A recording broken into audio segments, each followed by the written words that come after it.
Bismillahirrahmanirrahim. Assalamualaikum warahmatullahi wabarakatuh. Innal hamdalillah nahmanuhu wa nasta'inuhu wa nastaghfiruh wa na'udzu billahi min syururi anfusina wa min sayyiati a'malina may yahdihillahu fala mudhillalah wa may yudlil fala hadiyalah. Asyhadu an la ilaha illallah wahdahu la syarikalah wa asyhadu anna Muhammadan abduhu wa rasuluh. Pertama-tama, marilah kita panjatkan puja serta puji syukur kita kehadirat Allah Subhanahu wa taala yang senantiasa memberikan kita nikmat sehingga kita dapat hadir pada perkuliahan pagi hari ini dan menyaksikan presentasi yang akan kelompok kami bawakan.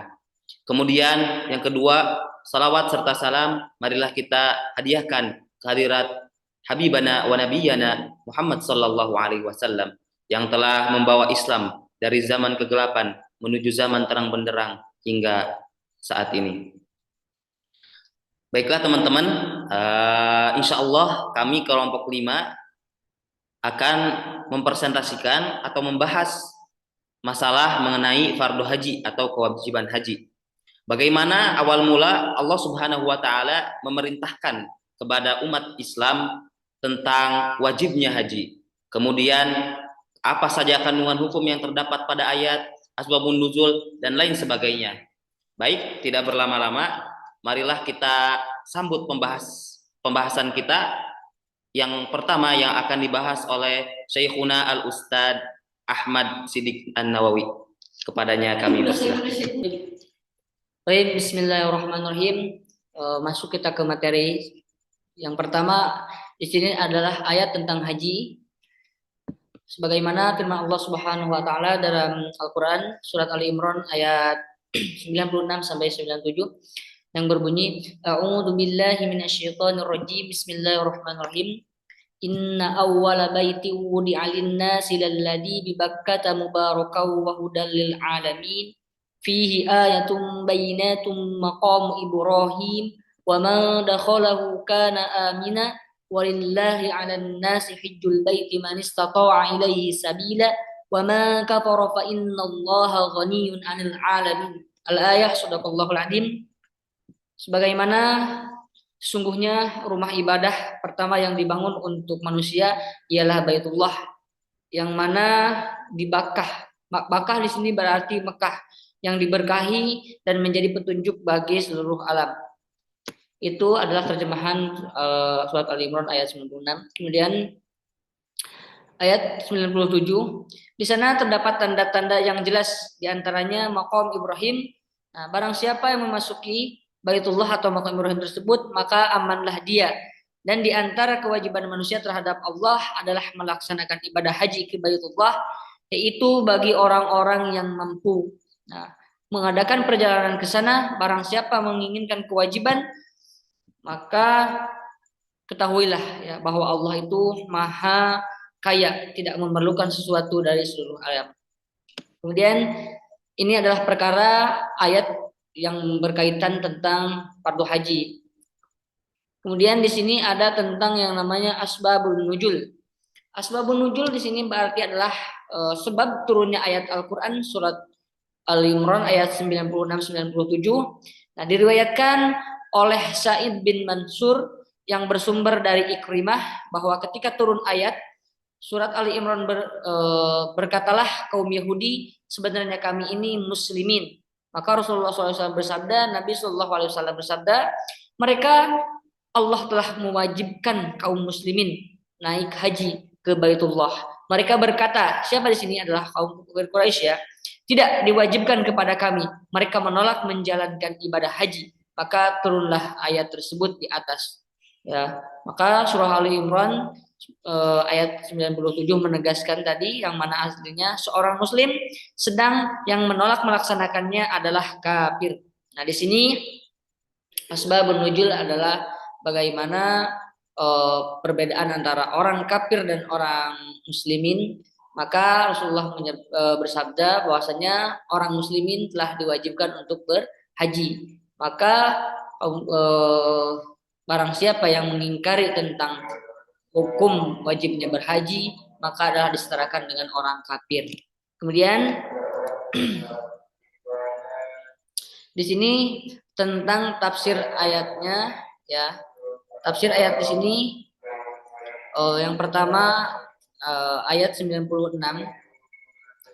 Tafsir ayatnya adalah sungguhnya rumah yang mula-mula dibangun untuk tempat ibadah bagi manusia di muka bumi ini maka ialah yang terdapat di Bakkah dengan Bakkah sebagai nama lain dari kata kota Mekah ya. Bakkah di sini berarti Mekah ya.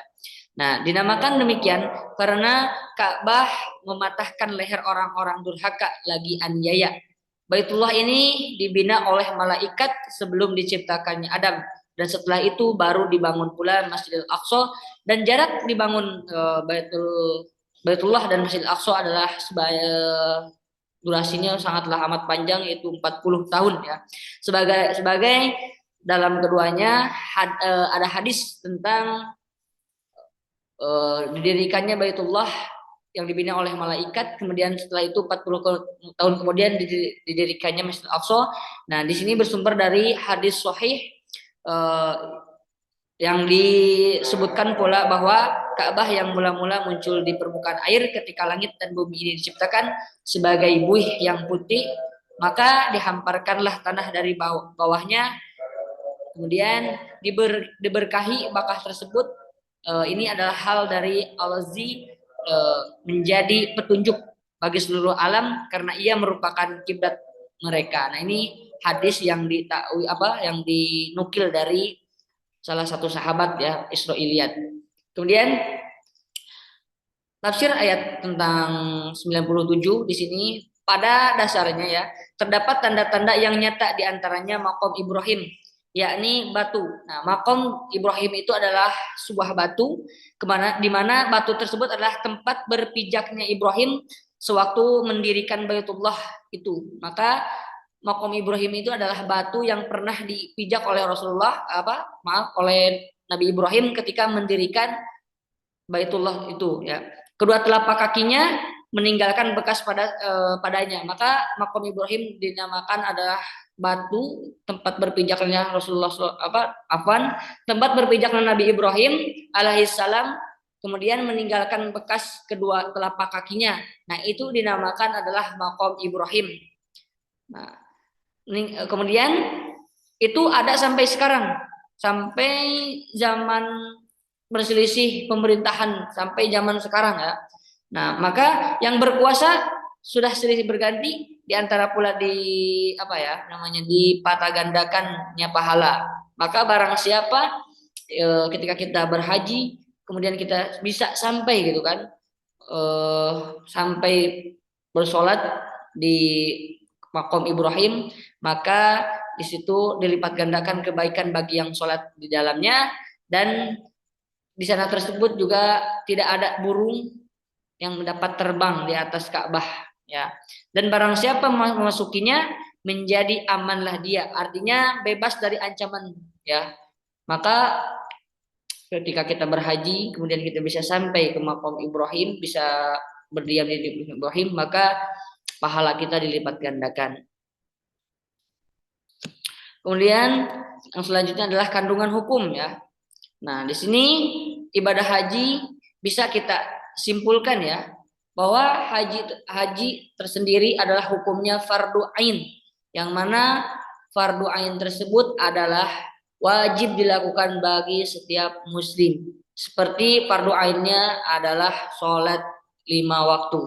Maka barang siapa yang mengingkari sholat, maka dia orang tersebut adalah murtad atau kafir. Begitu juga orang yang mengingkari tentang hukumnya wajib haji, maka orang tersebut adalah orang kafir. Beda dengan orang yang meyakini bahwa hukum sholat itu fardu ain, kemudian dia melaksanakannya aslan atau bermas-masan, maka dia termasuk orang yang fasik atau melakukan keburukan. Seperti dasarnya kita meyakini bahwasanya hukum berhaji adalah wajib, akan tetapi kita tidak mampu untuk mendirikan baik dari rohani, jasmani, serta rezeki, maka gugurlah kewajiban kita untuk melaksanakannya. Akan tetapi kita meyakini bahwa berhaji adalah hukumnya wajib bagi setiap muslim. Ya. Kemudian setelah hukum haji ada syarat wajib haji ya. Syarat wajib haji di sini ada 5 perkara atau 5 poin. Apa saja sih, gitu kan? Yang disyaratkan bagi orang berhaji. Nah, yang pertama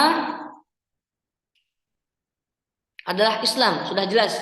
Tadi kan bahwasannya hukum orang berhaji itu adalah harus mempunyai syarat. Jadi hukum haji adalah fardu ain dan itu adalah wajib bagi orang yang mampu. Kemudian syarat wajib haji bisa dilakukan hanya untuk orang Islam. Jadi orang kafir, Yahudi atau Nasrani tidak termasuk salah satu wajib haji. Maka yang wajib haji adalah orang Islam. Kemudian yang kedua adalah berakal atau balik, ya. Di sini berarti akal sehat gitu kan. Kemudian dia juga sudah bisa membedakan mana hak, mana batil. Kemudian bisa mampu gitu kan, membedakan mana baik dan buruknya. Termasuk orang yang berakal atau sehat gitu kan secara rohani dan jasmani.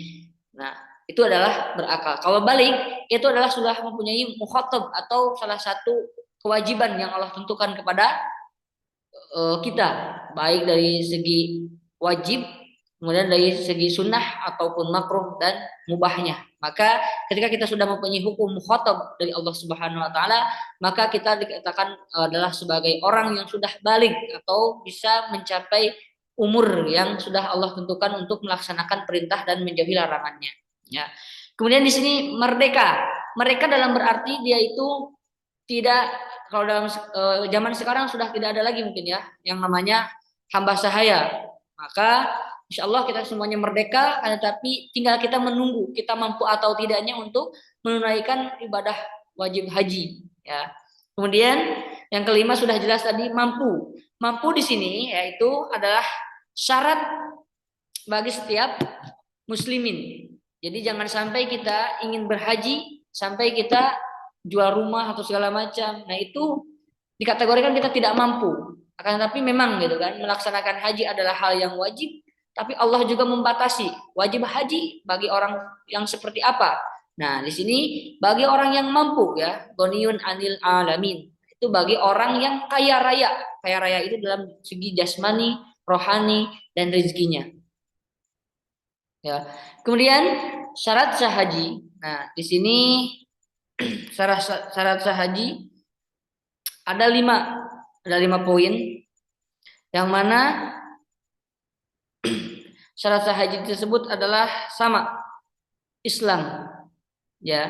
Jadi orang yang berhaji misalkan banyak duit kayak Ronaldo pemain bola gitu kan, nah itu dikategorikan bukan orang Islam, maka hajinya tidak sah dan dia tidak termasuk syarat sah haji juga. Karena apa? Karena dia bukan orang Islam. Kemudian syarat sah haji juga sama seperti syarat wajib haji, yaitu adalah berakal. Bagi orang gila ketika melakukan haji dan dia tidak tahu menahu apa itu haji, maka gugurlah dan tidak sah berhajinya. Kemudian mikot. Nah, kita sudah dengar kan banyak mikot. Apa itu mikot? Nah, mikot zamani artinya haji dilakukan di waktu tertentu pada bulan-bulan haji, tidak di waktu lainnya. Jadi haji mikot itu yang diwajibkan haji adalah haji mikot atau haji yang ditentukan atau muqayyad, waktunya terikat, terbatas. Jadi ketika kita ingin melakukan haji di bulan Syawal, Syaban misalkan, nah itu tidak dikategorikan haji, kan tapi umroh. Maka haji yang diwajibkan oleh Allah Subhanahu wa taala bagi setiap muslimin itu adalah haji mikot, artinya waktunya muqayyad yang terikat, yaitu ada batasannya. Dan itu bulan-bulan Dzulhijjah tertentu ya. Itu dalam setahun hanya ada 1 bulan, yaitu bulan Dzulhijjah. Maka di sana diwajibkan kita untuk berhaji. Ya. Kemudian yang kelima adalah mikot makani. Nah, di sini mikot makani apa artinya? Yaitu haji penunaian rukun dan wajib haji dilakukan di tempat tertentu yang telah ditetapkan, tidak sah dilakukan di tempat lainnya. Wukuf dilakukan di Arafah, ya, seperti wukuf, kemudian tawaf dilakukan di sekeliling Ka'bah, sa'i dilakukan di jalan antara Safa dan Marwah. Itu adalah salah satu syarat sah haji, yaitu adalah haji makani, yaitu kita melaksanakan haji ada 2 batasan. Jadi ada haji mikot, ada haji makani. Ketika kita di luar haji mikot, maka kita tidak sah hajinya. Karena yang sah haji itu adalah haji mikot, kemudian haji makani, atau kita melakukan ibadah tersebut sebagaimana yang sudah Allah tuntun. Jadi syarat sah haji itu salah satunya tadi, yaitu kita berhaji di tempat-tempat yang sudah ditentukan, gitu kan, dari Rasulullah SAW berdasarkan as-sunnah dan tuntunan Allah Subhanahu wa taala kepada Nabi Muhammad. Baik, jazakumullah. Sekian dari saya, mudah-mudahan memberikan suatu pemahaman untuk kita yang lebih baik bagaimana tentang hukum haji, kandungan haji, kemudian asbabun nuzul surat berdasar diwajibkannya haji. Jazakumullah, mudah-mudahan ini memberikan manfaat untuk kita semua. Lanjut pada pembahasan yang berikutnya yang akan dijelaskan oleh Akh Imam Falihi falyatafadhal masykur. Baik, walan saya akan menjelaskan bagian selanjutnya, yaitu mengenai hikmah tasyrik ya. Hikmah tasyrik. Hikmah disyariatkannya haji, hikmah disyariatkannya ibadah haji sebenarnya tidak jauh berbeda dengan ibadah yang lain, seperti sholat Jumat, sholat jamaah, dan dua sholat hari raya, yaitu tampaknya persatuan umat Islam. Islam menginginkan adanya sebuah ibadah yang bisa menghilangkan sekat kaya miskin, tampan jelek, kulit putih, kulit hitam, atau lainnya. Di sisi Allah semuanya sama. Oleh karenanya tentu adanya ibadah-ibadah yang telah disebutkan tidak lantas mempersatukan umat Islam secara mayoritas. Ibadah itu hanya bisa mempersatukan umat Islam di tempat mereka masing-masing. Tentu tidak dengan ibadah haji. Ibadah yang satu ini mampu menampung semua umat Islam yang telah memenuhi kewajiban-kewajibannya untuk bersatu dalam satu baris dan satu tempat. Syekh Ali Ahmad Al-Jarjawi mengatakan dalam kitab Hikmatul Tasyrik wa falsafatuh bahwa Allah Subhanahu wa taala mensyariatkan ibadah haji agar umat Islam dan santri negeri bersatu dan berkumpul di satu tempat yang sama, mengesampingkan semua perbedaan yang ada, mulai dari suku, budaya, negeri, mazhab, dan lainnya. Mereka semua berkumpul di atas satu nama, yaitu Islam. Sebagaimana disampaikan dalam Al-Quran, Allah Subhanahu wa Ta'ala berfirman, وَأَذَنْ فِي النَّاسِ بِالْحَجِّ يَأْتُوكَ رِجَالًا وَعَلَى كُلِّ ضَامِرٍ يَأْتِينَ مِنْ كُلِّ فَجٍّ عَمِيقٍ. Yang artinya, wahai Ibrahim, serulah manusia untuk mengerjakan haji. Niscaya mereka akan datang kepadamu dengan berjalan kaki dan mengendarai unta kurus yang datang dari segenap penjuru yang jauh. Quran Surat Al-Hajj ayat ke-27. Ketika semua umat Islam dari berbagai tempat telah berkumpul di Mekah, maka akan tercipta darinya sebuah hubungan erat dan timbulnya kasih sayang. Kasih sayang antar satu dengan yang lainnya. Dari Indonesia akan mengenal orang Arab, begitu pula sebaliknya. Orang Turki akan mengenal orang India pun sebaliknya. Orang Barat akan mengenal orang Timur pun sebaliknya. Dengannya akan sangat tampak bahwa mereka bagaikan saudara dari ayah dan ibu yang sama. Begitulah indahnya ketika umat Islam melaksanakan ibadah haji, yaitu mereka dapat bersatu tanpa memandang status apapun. Hanya berdiri dalam satu nama, yaitu Islam. Kita lanjut ke selanjutnya, yaitu kesimpulan. Ibadah haji merupakan salah satu rukun Islam yang wajib dilaksanakan bagi yang mampu harta ataupun fisiknya, baik mampu rohani, jasmani, serta rezeki yang berlebih. Di samping itu perlu adanya kesadaran dan perjuangan penegakan hak-hak bagi calon jamaah yang hendak melaksanakannya. Jadi ketika seseorang sudah benar-benar dirinya mampu untuk melaksanakan haji, maka wajib sekali baginya untuk melaksanakan haji tersebut, yaitu 1 kali seumur hidup. Mungkin hanya itu yang bisa saya jelaskan. Untuk penutupnya saya serahkan kepada akhina Arwan.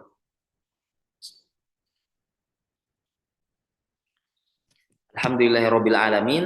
Terima kasih kepada dua syekh kita, Syekh Ahmad Siddiq Nawawi dan Syekh Imam Ghazali yang telah menyampaikan pembahasan tentang fardu haji yang Masya Allah luar biasa. Kemudian kepada teman-teman, kami dari kelompok 5 menantikan kritik dan saran dari teman-teman semua. Kemudian apabila ada pertanyaan, silahkan tulis di kolom komentar. Akhirul kalam, Assalamualaikum warahmatullahi wabarakatuh.